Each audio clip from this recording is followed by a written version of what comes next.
Good morning, everybody, and a happy Friday morning to you. Starting off with this cover picture because of the very first item we're discussing. But as usual, there's a lot in here, so let's just jump in and cover what we have, shall we? Let's go. We're going to start off with this blind item. We all know that Catherine is in the short list of the top 10 people to be Person of the Year. Apparently, Meghan's decided she also wants to be on that list, and there has been a lot of yelling and phone calls while she tries to get on the list.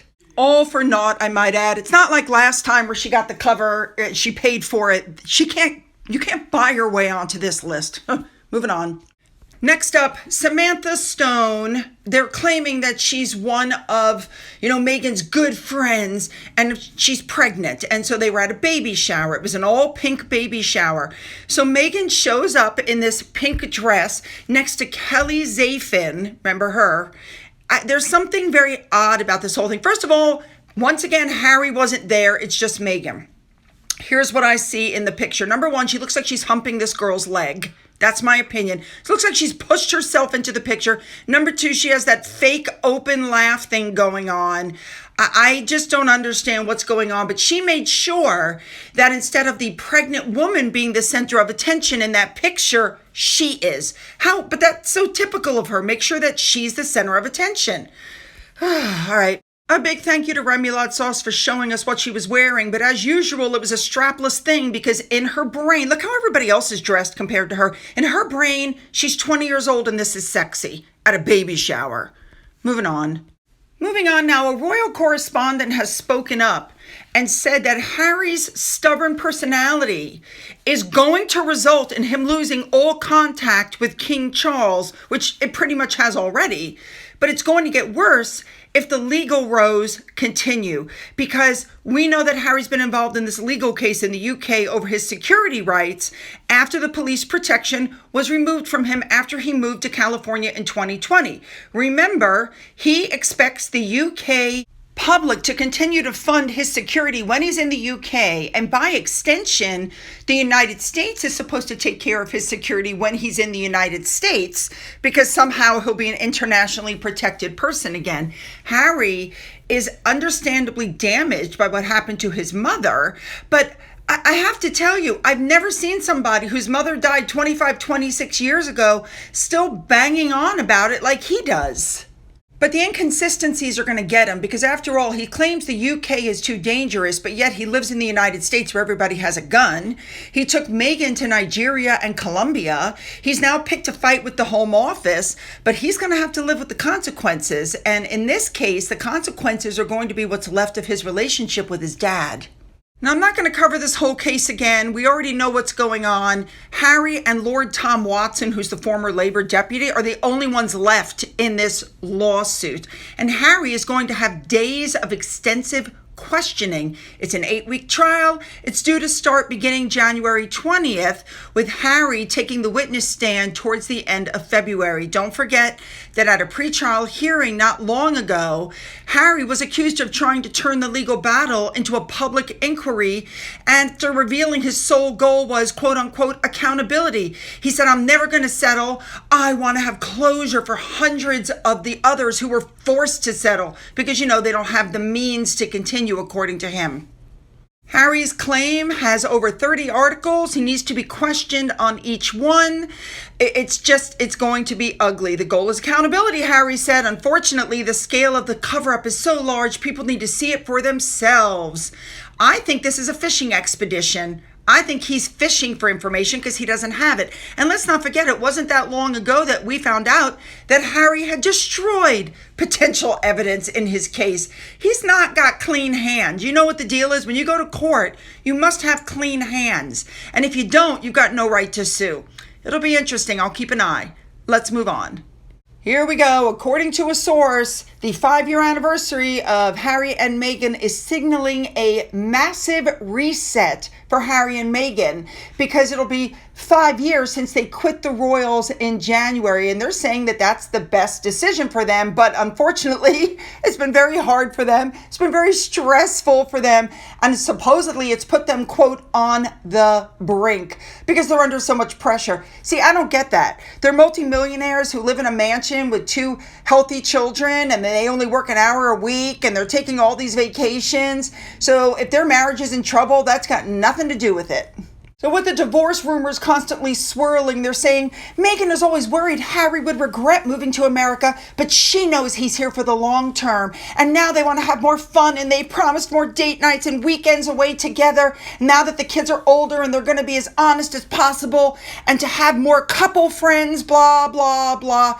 Oh, they're also keen to bring their children to Europe more and make use of the property they bought in Portugal, you know, the one that's not even built yet. They want to do more family trips to Europe and blah, blah, blah. Guys, the marriage is going down the toilet. To me, this article just proves it. They're trying to say there's nothing wrong when we all know there is. Moving on. Now, just to show you that Harry and Meghan aren't losing any friends, this article came out, I couldn't believe it. They're saying that Ellen and Portia, even though they moved to the UK, they're not going to let that come between their friendship with Harry and Meghan. Really?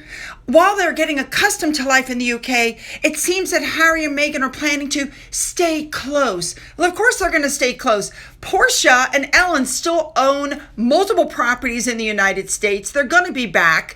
They're not going to go there permanently. I mean, are you kidding? They're saying that Ellen and Portia have been rocks for Meghan and Harry from the moment they moved to California. They helped them get settled, introduced them to great people. They're a huge part of their circle, and they totally understand, Harry and Meghan totally understand why Ellen and Portia left the country, and they even toyed with the idea themselves since the election. The silver lining, at least, is that Meghan might actually agree to go over to the UK now that Trump is president, because she would have Ellen and Portia there to support her. Who are we kidding? She's not going over there, guys. It's not happening. She'd get booed the second she showed up in public. Who writes these pieces? Ugh. All right, let's move on to our last story.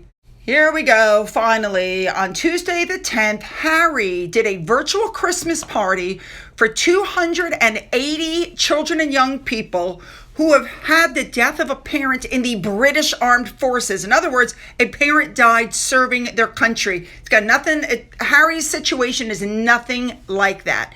So he held this holiday party for Scotty's little soldiers, and he gets on this virtual call and shared his memory of Christmas, and they're saying he took part in a Q&A with some of the young guests. But the truth of the matter is, these were questions that were sent in. They were pre-vetted. He already had his answers for the questions. Only 5 children were actually allowed to interact with him on the screen. The article goes, "It's okay to feel however you feel at Christmas," Harry said, whose mother, Princess Diana, died in 1997. You guys do know that Princess Diana is Harry's mother, right? Just in case you didn't know, Harry's one of the sons of Princess Diana, because, you might miss it. Now, there were children on this call from Germany, Thailand, and Australia.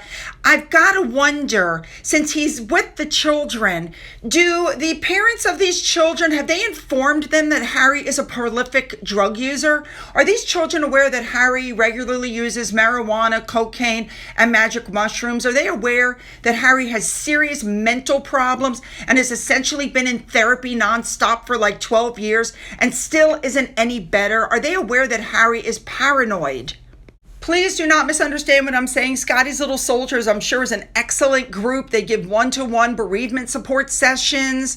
They've supported over 730 bereaved military children and young people, and that they have 2,100 children that are newly bereaved of a parent who served in the British military. I think they're a great group. They just need to get a new patron. That's all. Remember, in November, Harry wrote a letter saying he understands the impact of losing a parent at a young age. It's overwhelming. It's isolating. He didn't lose his mother in service to the country. This guy is really... Okay, I got nothing more to say about this guy. Yes, he feels bad, but my gosh, it's like, Harry, she's been gone for how long now? Wake the hell up. Live your life and stop wallowing Oh, it's like, you guys, in my opinion, he's still mentally 12 years old. He is a 12-year-old in the body of a 40-year-old man. That's my honest personal opinion. And Scotty's Little Soldiers would do better to find a patron who actually has been in the position of these children, not a drug-addled man. All right, you guys, you know what to do. Hit the likes, the subscribe button, and the bell for all notification. Hit that thumbs up to help me with my algorithm. Leave your comments, then go down into the description box. You'll find the link to video number 2. Follow me over. Let's go.